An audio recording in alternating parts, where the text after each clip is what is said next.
So ayun nga guys, nagpapahinga na lang tayo dahil sa darating na September 27, uwi na po tayo ng Pilipinas at natapos na tayo dito sa Taiwan bilang isang factory worker, no, sa loob ng 13 years. So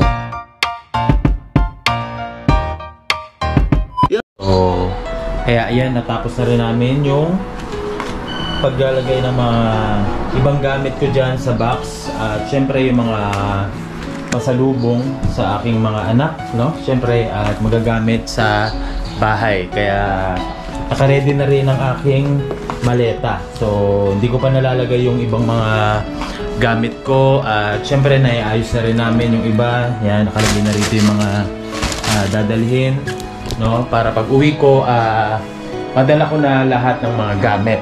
At syempre, itong bag ko may mga laman na rin, no, na mga pang-hand carry.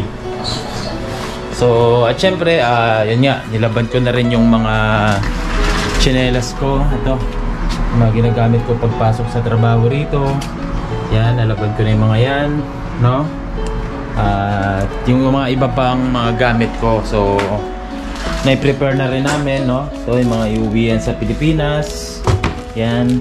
So, at syempre dito sa apartment, no, dito sa cabinet namin, so ayan, wala na masyadong mga damit, no, kakaunti na lang dahil yun nga, nilagyan na namin lahat dito sa malaking box. So sa Friday, kukunin na to, ipipick up na to ng cargo ng Inter 8 Express. So kung magpapadala kayo, no, mura lang at magandang serbisyo po ang binibigay ng Inter 8 Express. So yan.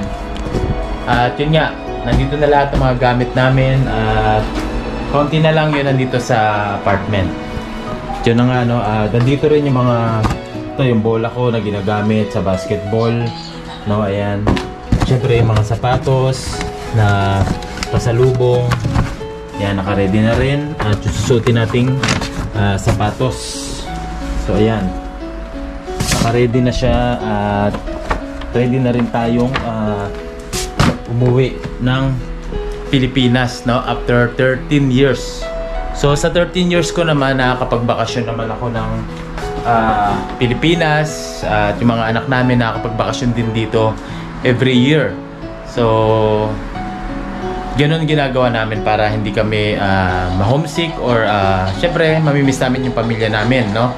Kapag puro trabaho, kailangan pahinga din kapag may time, no? Syempre kailangan yun, hindi puro trabaho, hindi puro OT ng OT. Syempre wala na akong ginagawa, yan, nanonood na lang ako ng Netflix, no? So may mga iba pa kaming gamit dito, so madali na lang yan dahil ilalagay na lang yan sa aking maleta. So ganun lang, no, ang buhay OFW dito sa Taiwan bilang factory worker. So ganun lang, at lahat naman tayo uuwi rin ng Pilipinas, no, lalo kapag sa Taiwan ka nagtrabaho. 12 years lang limit dito sa Taiwan. So swerte na lang kung